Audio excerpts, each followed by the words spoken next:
As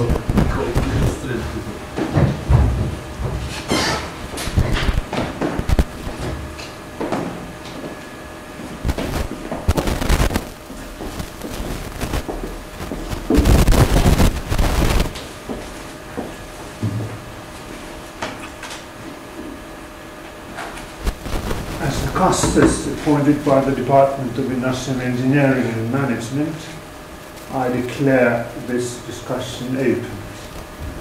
Today, Master of Science Majid Aramand is defending his dissertation, Developing Dynamic Design Capabilities in Software Product Development Companies. We also welcome the official opponent, Professor Jyrki Kontio of Helsinki University of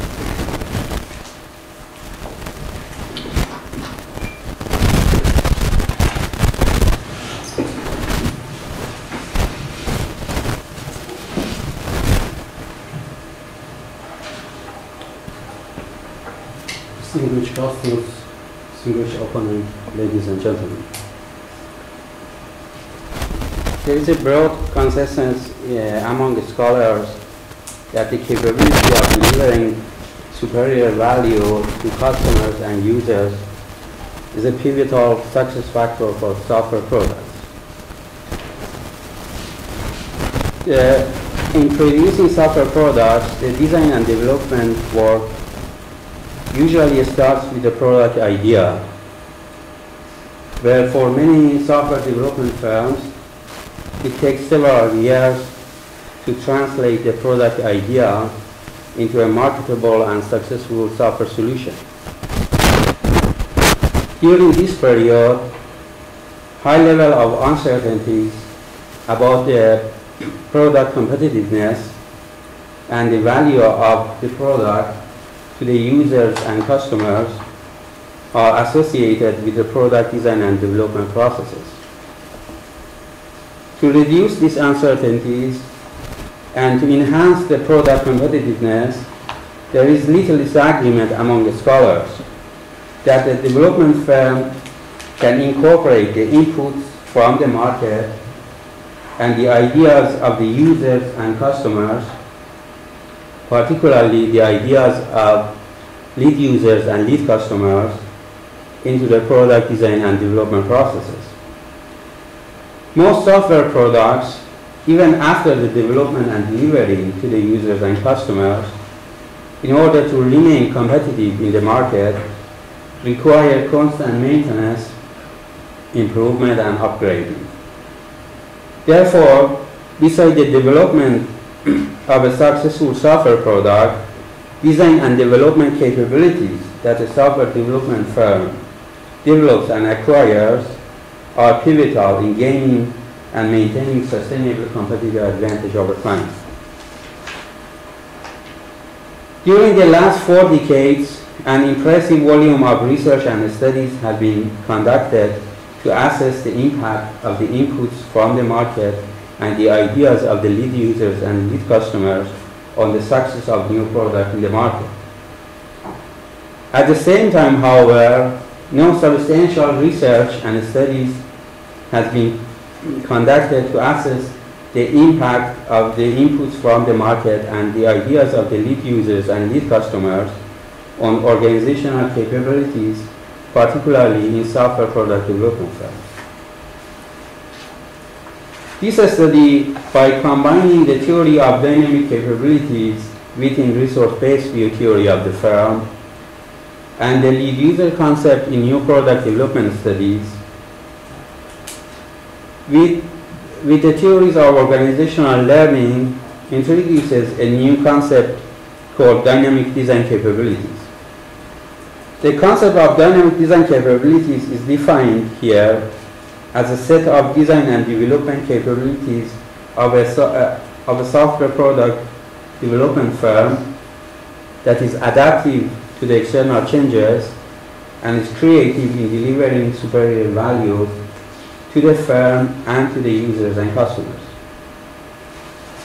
Based on this concept, in this research project, I proposed a research model and 6 hypotheses, and I have argued that the development of dynamic design capabilities has significant and positive relationships with 2 external factors.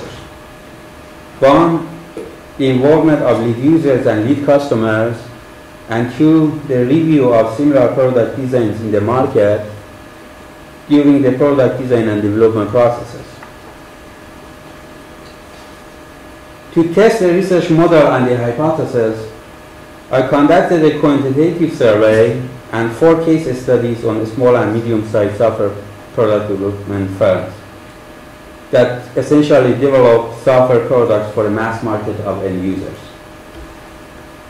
In the quantitative survey, the development of dynamic design capabilities was measured by asking the participant firms whether they changed and modified their design techniques and methods by learning and combining new techniques and methods during the product design and development or not. This construct was designed by utilizing the definition of capability adaptation in the theory of dynamic capabilities.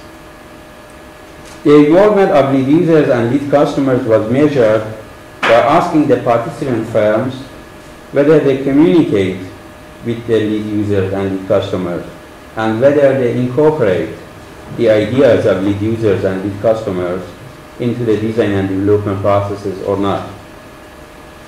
Then the review of similar designs in the market was measured by asking the participant firms whether they review and evaluate features, attributes, and design techniques and methods of similar product designs in the market during the product design and development or not.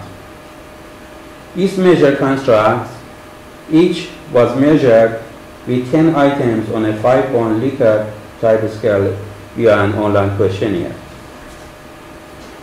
For the data collection, I searched the SCAS Canada Business Directory and found a total of 407 small and medium-sized software firms with 10 to 250 employees. About half of these firms were software vendors, software resellers, software retailers, or subdivision of large US or global software firms. And only half of these firms matched my sampling criteria. Then I randomly selected 154 firms from the filtered search list, contacted them via the phone, and explained the goals and the objectives of the research. The contact persons in the firms were presidents and vice presidents in small firms, and project manager and product development managers in medium-sized firms. From 154 firms, 76 firms either worked on customized software projects and did not develop software products, or for different reasons showed no interest in participating in the survey. A total of 78 firms developed software products and showed interest in taking part in the survey. The data collection took 2 full months, and I managed to collect 52 answers in the end. The overall response rate of the quantitative survey was 66.7%. After collecting the data, in order to verify the research model and to cross-examine the inter-item reliability, I utilized structural equation modeling, known as SEM.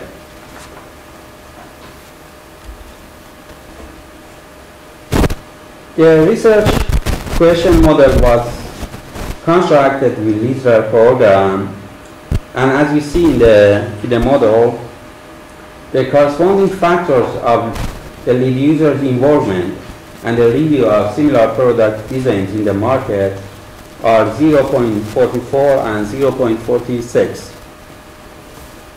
Thus, according to the statistical model, we can accept the major hypothesis and argue that the development of dynamic design capabilities has significant and positive relationships with the involvement of lead users and review of similar